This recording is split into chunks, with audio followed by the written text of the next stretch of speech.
కన్యా రాశి వారికి శ్రీ పరాభవ నామ సంవత్సరంలో చిలకమర్తి పంచాంగ రీత్యా దృక్ సిద్ధాంత పంచాంగ గణితం ఆధారంగా ఈ రకమైనటువంటి గ్రహస్థితి ఉంది. కన్యా రాశి వారికి శ్రీ పరాభవ నామ సంవత్సరంలో ఆదాయం 8, వ్యయం 11. కన్యా రాశికి రాజపూజ్యం 3, అవమానం 3.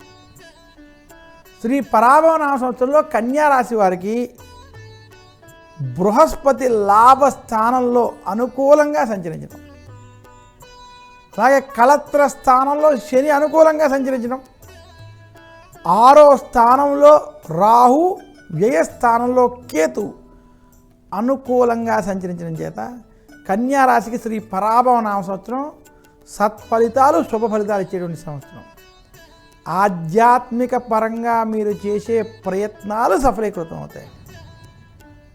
మోక్షకారకుడైనటువంటి కేతు, మంత్రకారకుడైనటువంటి రాహు 6, 12లో ఉండడం, దైవ చింతన, భక్తితత్వం మీకు పెరుగుతాయి. మీరు ఆధ్యాత్మిక పరంగా మీరు చేసేటువంటి ప్రయత్నాలు సత్ఫలితాలను ఇస్తాయి.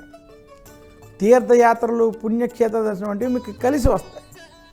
కన్యా రాశి వారు గత కొంతకాలంగా ఏవైతే ఆర్థిక సమస్యలు ఉన్నారో ఆ సమస్యల నుండి బయటకు వచ్చి ఆదాయాన్ని పెంచుకునే పనుల్లో సఫలీకృతం అవుతారు. కన్యా రాశికి విశేషంగా నిరుద్యోగులకు ఉద్యోగ ప్రయత్నాలు సఫలీకృతం అవడం, ఉద్యోగస్తులకు ఉద్యోగంలో ప్రమోషన్లు వంటివి కలిసి వస్తాయి. కన్యా రాశి రాజకీయ నాయకులకి విజయాలు కలగబోతున్నాయి. కన్యా రాశి రాజకీయ నాయకులు మీరు తలపెట్టే పనుల్లో సత్ఫలితాలు, విజయాలని పొందగలుగుతున్నారు. కన్యా రాశి రైతాంగం, సినీ రంగం, మీడియా రంగంలో ఉన్నటువంటి వారికి శుభ ఫలితాలు, అనుకున్న ఫలితాలు కలుగుతాయి. కన్యా రాశి వ్యాపారస్తులకి ధన లాభం కలిగి వ్యాపార పరంగా అభివృద్ధి కనబడుతుంది. కన్యా రాశి వారికి బృహస్పతి అనుకూలంగా ఉండడం, రాహుకేతువులు సహకరించడం, దాంతోపాటు శని కళత్రంలో కూడా అనుకూల స్థితిలో ఉండడం చేత కన్యా రాశి వారికి శ్రీ పరాభవ నామ సంవత్సరం కలిసి వచ్చేటువంటి సంవత్సరం అని సూచిస్తున్నారు.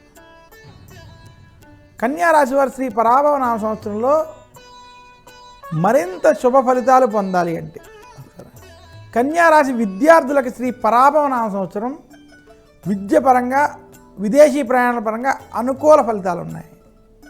కన్యా రాశి స్త్రీలకి సుఖ సంతోషాలు, సౌభాగ్యం వంటివి ఈ సంవత్సరం అనుకూలంగా ఉండేటువంటి స్థితి కనబడుతోంది. కన్యా రాశి వారి ఇంట్లో శుభకార్యాలు వంటివి ఆచరిస్తారు.